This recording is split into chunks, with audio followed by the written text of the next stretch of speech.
Another day, another rant from Democratic strategist James Carville railing against his own party. Here's Carville on his Politics War Room podcast yesterday.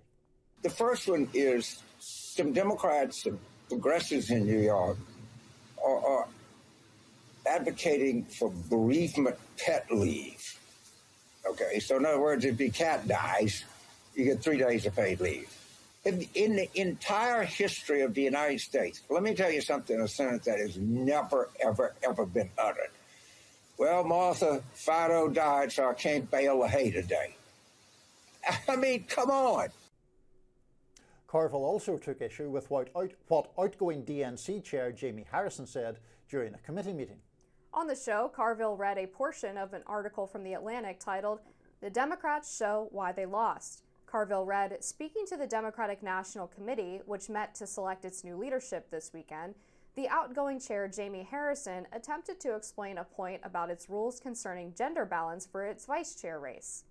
The rules specify that when we have a gender non-binary candidate or officer, the non-binary individual is counted as neither male nor female, and the remaining 6 officers must be gender balanced, Harrison announced. Here's Carville's reaction. Did I just read this? Of course I did.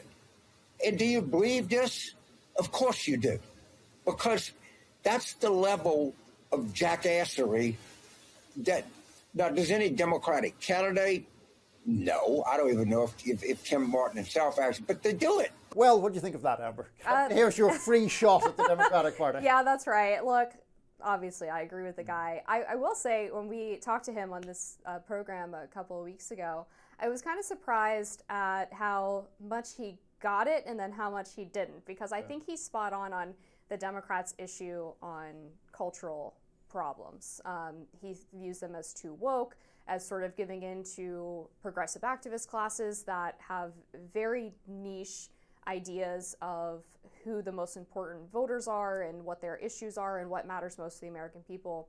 But he also talked a lot about sort of framing Trump as a threat to democracy, which voters really rejected in November. So I thought he was sort of halfway there in terms of where the Democratic Party has gotten things wrong. I think where he's right is that I do think he identifies a need for Democrats to connect better with working class voters, but also with a broader sense of economic resentment and resentment at the status quo. Sure. The status quo obviously is not working for a significant number of people in this country. Those people are rightly and understandably angry about that.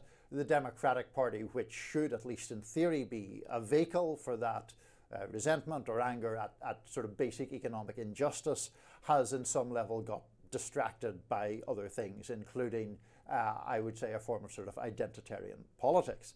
Now, I think that Carville's issue is really with the messaging or the foregrounding of these things, because when you look at the stuff that he's talking about in this instance, Jamie Harrison's point is defensible. It's just the question of whether it should be politically as prominent as it was. All his point is that there are certain, I guess, boards within the DNC where the rules require a gender balance, and if someone's non-binary, they're not counted as either male or female.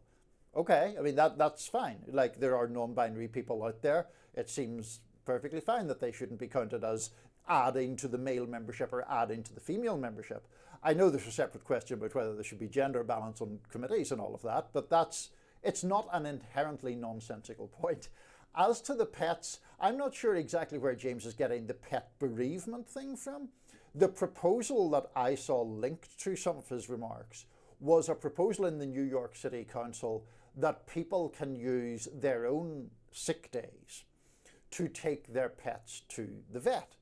Now, you can argue that one way or another. I assume that if people wanted to do that, they would just lie and say they were sick and then take the pet to the vet. It doesn't seem like a particularly some like massive woke catastrophe. But I think his objection is to the prominence that these arguments get at the expense of the economic stuff. Yeah, I mean, this is separate from the Democratic Party. I mean, I would argue it's not separate, but for the purposes of this conversation, separate from the Democratic Party, a lot of mainstream media outlets have actually leave for people when they adopt a pet. Right. So they don't know that. Yeah, they compare it to when you have a baby and you take maternity leave. Pet you get pet adoption leave. Okay. I mean, that's kind of insane to me. But we obviously disagree on the non-binary issue, which is probably a separate debate as to whether or not non-binary is even like a real category. But I would say that yeah, we do disagree on that. But anyway, yeah, go ahead. the DNC's whole leadership election was really strange, and there were a lot of videos that came out that could have been parodies of what the right believes liberals and progressives are talking about, where instead of giving speeches about why they should be elected chair and why they are the best person to run the DNC, you have people doing sing-alongs of "We Shall Overcome," and you have David Hogg, of all people, elected to vice chair, who is one of the more woke individuals in terms of activism within the Democratic Party. They start their hold on just 1 second on the David Hogg thing, because obviously arguing from your perspective, it's if someone's one of the more woke people, that is automatically bad. I think most people in the general public associate David Hogg with the terrible gun massacre at the school in Florida and the debate that then ensued and continues to roil American life about gun control. So if he's woke, if you want to use that word, it doesn't necessarily obviously unrecommend him to the Democratic Party or to people of a more progressive perspective. Well, he has said that there should be fewer white men in leadership of the party, and then himself as a white man ran for leadership. So I find that a little bit troubling. I don't think very many people actually take his activism seriously, even if they recognize that going through a tragedy like a school shooting is obviously horrific. I think they take his activism very seriously on the gun issue, but anyway, go ahead. Oh, I disagree with that entirely. I don't think Americans view him as a serious voice, but we'll agree to disagree on that one.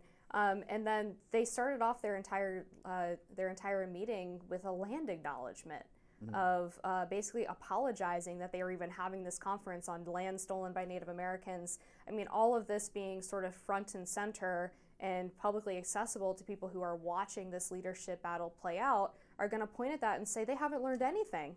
Well, I think that last point about the land acknowledgement is a valid point. I mean, one thing that I think parties of the left have to be careful about is providing ammunition to their critics. It's something that the British Labour Party went through in the 1980s and then more recently when Jeremy Corbyn was leader, giving ammunition to people who want to dismiss you as outside of the mainstream. And so things like the land acknowledgement stuff, I've never loved that because I think it's very, very performative and it doesn't really do anything at all. Another topic that I think we'll get back to before the end of today's show is the issue of trans people in sports and trans women in girls and women's sports. That's a deeply unpopular position to promote that.